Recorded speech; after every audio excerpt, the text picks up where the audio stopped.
Students, very good morning to all of you. Namaste, Assalamu alaikum, Sat Sri Akal. Myself Suresh Kumar, and today we are going to do 6th chapter of class 5th environmental science, and the name of the chapter is treat for mosquitoes. मतलब मच्छर के काटने पे हम कौन सा इलाज लेते हैं और मच्छर के काटने पे जो उससे होने वाली बीमारी होती है मच्छर के काटने की वजह से, उन बीमारियों का इलाज कैसे किया जाता है या उनका पता कैसे किया जाता है, ये चैप्टर जो है इसी चीज़ के साथ में डील करता है। ठीक है, तो देखो बच्चों, ये जो चैप्टर होता है स्टार्ट होता है with the conversation between 5 close friends. 5 जो हैं क्लोज फ्रेंड्स हैं। ठीक है, 5 दोस्त जो हैं जो कि एक ही क्लास के बीच में पढ़ते हैं, वो आपस में बातचीत कर रहे हैं। और वो दोस्त कौन कौन से हैं? रजत है, मिसवा है, नैन्सी है, आरती है और जसकीरत है। ठीक है, इन 5 दोस्तों की आपस की बातचीत के साथ ही ये चैप्टर स्टार्ट होता है। होता क्या है, ये बातचीत क्यों हो रही है? होता ये है कि रजत जो है बहुत टाइम के बाद में, बहुत दिनों के बाद में वापस स्कूल में आया है। उससे पहले वो काफ़ी दिनों तक स्कूल नहीं आया था और उसके दोस्त जो थे उनको पता नहीं था कि आखिरकार जो रजत है स्कूल क्यों नहीं आ रहा है। तो काफ़ी दिनों के बाद में रजत जो था स्कूल में वापस आया था, तो रजत के साथ में ही उनके दोस्तों की बातचीत हो रही है। ठीक है, तो उसके दोस्त जो हैं रजत से क्या पूछते हैं? वो रजत से पूछते हैं कि आप बहुत टाइम के बाद में स्कूल में आए हो, आपने बहुत टाइम घर में बिताया है, आपने तो घर में बहुत सारे मज़े किए होंगे, आपने बहुत खेला होगा। क्यों? क्योंकि बच्चों को अक्सर खेलने की ही पड़ी रहती है, ये तो सबको पता है, ये तो उनकी ह्यूमन नेचर है। बच्चे जो होते हैं वो अक्सर छुट्टी का मज़ा लेते हैं, घर में वो खेलते हैं।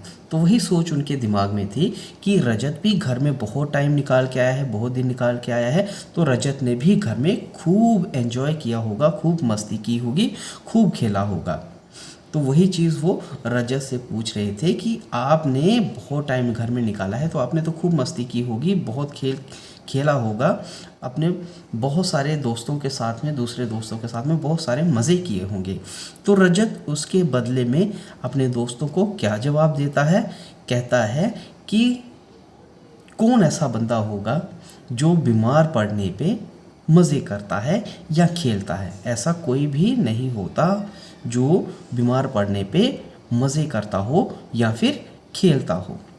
तब जाके उसके फ्रेंड्स जो होते हैं उनको पता चलता है कि रजत एक्चुअल में घर में बीमार था और उसने कोई भी मज़े वज़े नहीं किए हैं, बल्कि वो बीमारी से जूझ रहा था।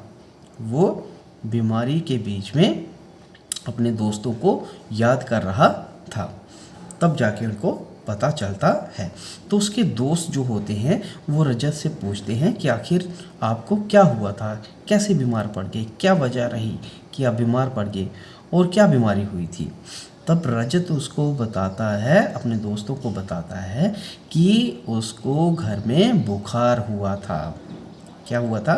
रजत को घर में बुखार हुआ था। उस बुखार की वजह से ना वो खेल पाया और ना ही वो मस्ती कर पाया, और किसी तरह का उसने कोई भी एंजॉय नहीं किया है घर में।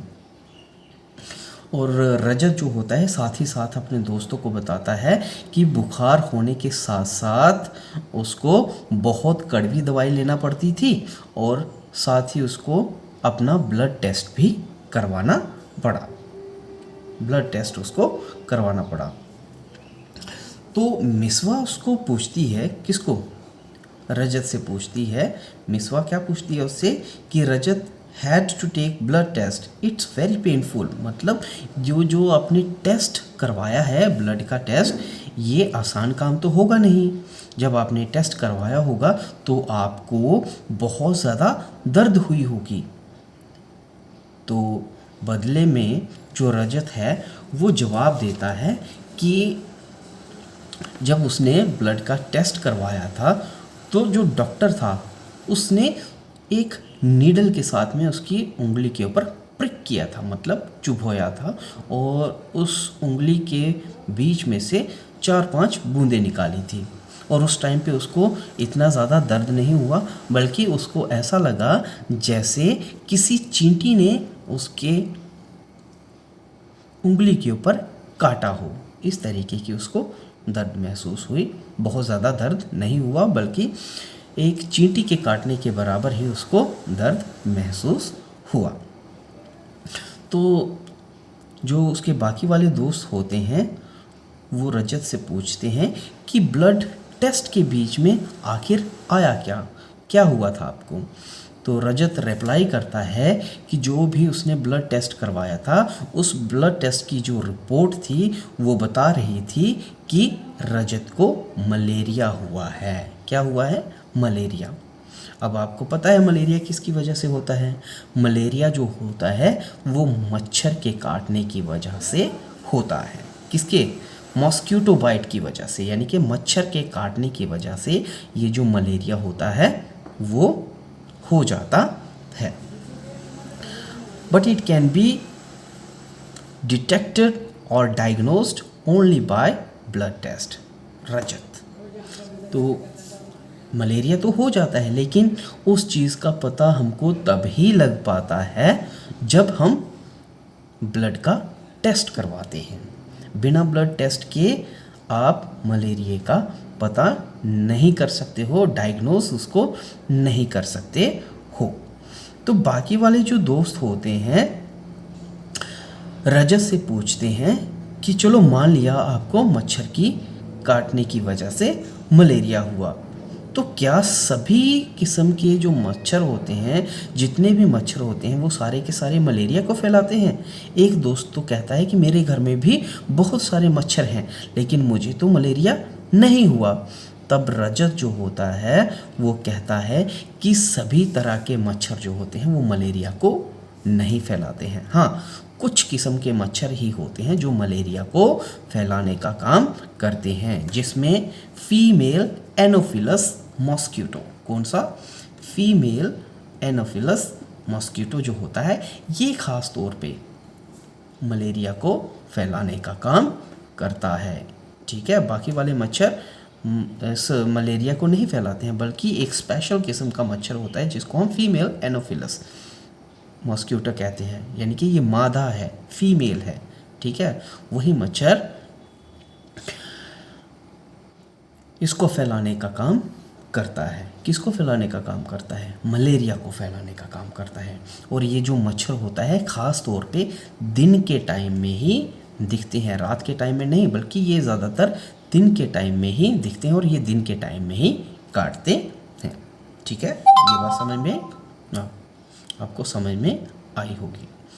उसके अलावा और भी बहुत सारी बीमारियां हैं जो अलग अलग तरह के मच्छर फैलाते हैं, जैसे डेंगू। ठीक है, कुछ लोग इसको डेंगू पढ़ते हैं, कुछ लोग इसको डेंगू भी पढ़ते हैं। ठीक है, तो डेंगू कह लो, डेंगू कह लो, ये भी मच्छर के काटने की वजह से ही होता है। उसके अलावा चिकनगुनिया, ये भी स्पेशल किस्म के मच्छरों के काटने की वजह से होता है। ये हैं क्या? ये बीमारियां हैं। ठीक है, डेंगू, चिकनगुनिया, तो ये बीमारियां हैं, ये भी मच्छर के काटने की वजह से ही फैलता है। उसके अलावा जीका वायरस, ठीक है, जीका वायरस भी मच्छर के काटने की वजह से ही फैलता है। उसके अलावा वेस्ट नाइल वायरस, ये वायरस भी मच्छर के काटने की वजह से ही फैलता है।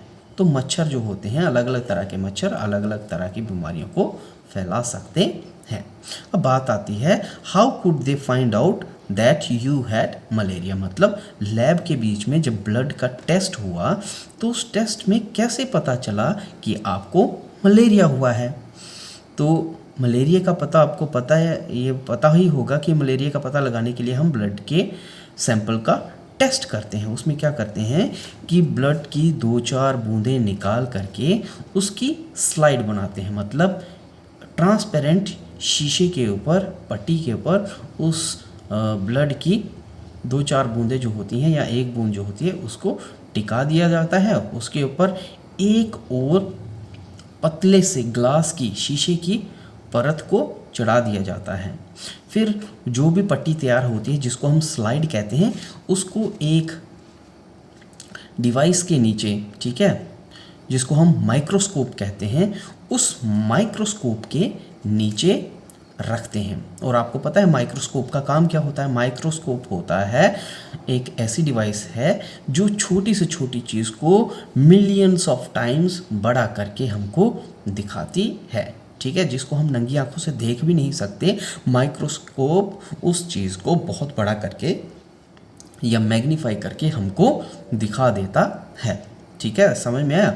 तो जब उस ब्लड के सैंपल को, जिसकी हमने स्लाइड बनाई थी, उसको माइक्रोस्कोप के नीचे रखते हैं लैब के अंदर, तो माइक्रोस्कोप उस ब्लड के बीच में अलग अलग तरह की चीज़ों को देखता है।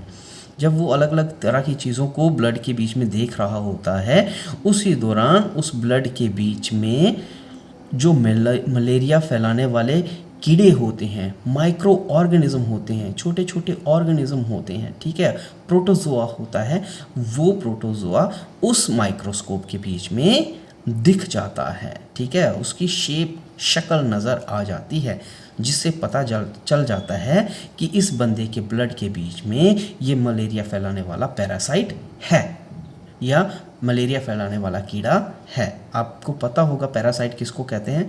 पैरासाइट ऐसे छोटे छोटे ऑर्गेनिज्म होते हैं जो किसी दूसरे की बॉडी के बीच में रहते हैं, ठीक है, और उसी की बॉडी से ही वो अपनी खुराक या गुज़ा को हासिल करते हैं ताकि वो ज़िंदा रह पाएँ।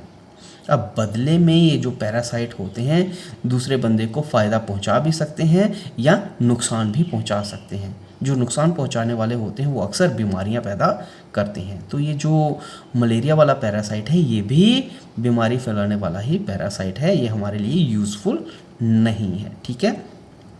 तो इस तरीके से जब लैब के बीच में माइक्रोस्कोप के अंदर ब्लड को चेक किया जाता है तो वो बीमारी फैलाने वाला प्रोटोजोआ जो है, वो जो कीड़ा जो है, माइक्रो ऑर्गेनिज्म जो है, जो कि रिस्पॉन्सिबल है मलेरिया के लिए, वो दिख जाता है और तब रिपोर्ट ये बताती है कि हाँ भाई इस बंदे को मलेरिया हुआ है, ठीक है। तो इस तरीके से पता लगाया जाता है कि किसी बंदे को मलेरिया हुआ है कि नहीं हुआ है। उसके अलावा आरती, जो कि उन्हीं की एक क्लासमेट होती है, वो कहती है कि मैंने भी एक बार अपना ब्लड टेस्ट करवाया था, 1-2 दिन पहले ही मैंने भी अपना ब्लड टेस्ट करवाया, लेकिन मेरे वाले ब्लड टेस्ट को करने के लिए डॉक्टर ने एक पूरी की पूरी सिरिंज भर के निकाली और जब उसने उसका टेस्ट किया तो डॉक्टर ने रिपोर्ट के बीच में बताया कि मुझे यानी कि आरती को क्या हुआ है? एनीमिया हुआ है। आपको पता है एनीमिया, एनीमिया जिसको हम कहते हैं खून की कमी, ठीक है, उसको खून की कमी हुई थी। डॉक्टर ने और क्या बताया आरती को? डॉक्टर ने आरती को और ये बताया कि ये आपको जो खून की कमी है ये दरअसल आपको इस वजह से है क्योंकि आपके खाने के बीच में आयरन यानी कि लोहा जो है वो कम है, उसकी कमी की वजह से ही आपको एनीमिया हुआ है, ठीक है। एनीमिया को हम हिंदी में पीलिया भी कहते हैं। तो ये आपको पीलिया जो है, ये जो एनीमिया है, ये आपको खून की कमी की वजह से हुआ है। आपके खाने के बीच में आयरन यानी कि लोहे की जो मात्रा जो है, क्वांटिटी जो है वो कम है, उसी की वजह से आपको एनीमिया हुआ है। डॉक्टर ने और क्या एडवाइस दी आरती को, जो आरती बता रही है? तो डॉक्टर ने आरती को एडवाइस दी थी कि आप ऐसा खाना खाओ जिसके बीच में आयरन बहुत ज़्यादा हो। इतनी देर में एक बच्चा जो कि उसका दोस्त है आरती का, वो आरती से कहता है कि अगर आपको डॉक्टर ने बोला है कि आपको आयरन की कमी है तो क्या तुमने लोहा खाना शुरू कर दिया, बड़ी बड़ी रॉड्स को खाना शुरू कर दिया या लोहे से बनी हुई चीज़ों को खाना शुरू कर दिया जिससे तुम्हारे खून के बीच में लोहे की क्वांटिटी बढ़ जाए या उसकी मात्रा बढ़ जाए और आप एनीमिया से बाहर आ जाओ? तो क्या उसके लिए आपने बड़ी बड़ी लोहे की छड़ों को खाना शुरू कर दिया? मजाक मजाक में ऐसे बोल दिया तो सब बच्चे बाकी वाले हंसना शुरू हो गए। तब आरती कहती है कि नहीं, ये जो बाहर हमको लोहा नज़र आता है जिससे रॉड बनी हुई है या बार्स बने हुए हैं, सरिया बना हुआ है, इस तरीके के फॉर्म में हम लोहे को नहीं खा सकते और ऐसे लोहे को हमारी बॉडी पचा भी नहीं सकती। जिस फॉर्म को हमारी बॉडी पचा सकती है या हज़म कर सकती है या जिसकी ज़रूरत होती है, वो ऐसा लोहा नहीं होता, बल्कि वो लोहा खाने के बीच में ही पाया जाता है और अलग तरह की फॉर्म में होता है, ठीक है, जिसको हमारी बॉडी पचा सकती है। तो डॉक्टर उसको एडवाइस करता है आरती को कि आप क्या खाओ, आप खाओ फ्रूट्स, आप खाओ सब्जियां, ठीक है।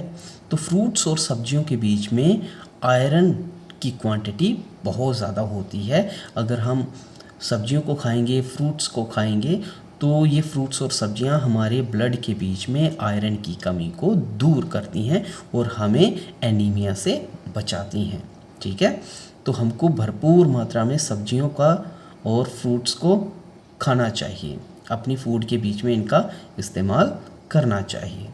तो खून के बीच में आयरन की कमी को पूरा करने के लिए हम कभी भी लोहा सरिये की फॉर्म में या रॉड की फॉर्म में या फिर क्या कहते हैं उसको, पाइप की फॉर्म में इस तरीके से उनको नहीं खाते, बल्कि वो लोहा अलग ही किस्म का होता है, ठीक है, अलग ही फॉर्म में होता है, हमारे खाने के बीच में जुड़ा हुआ होता है।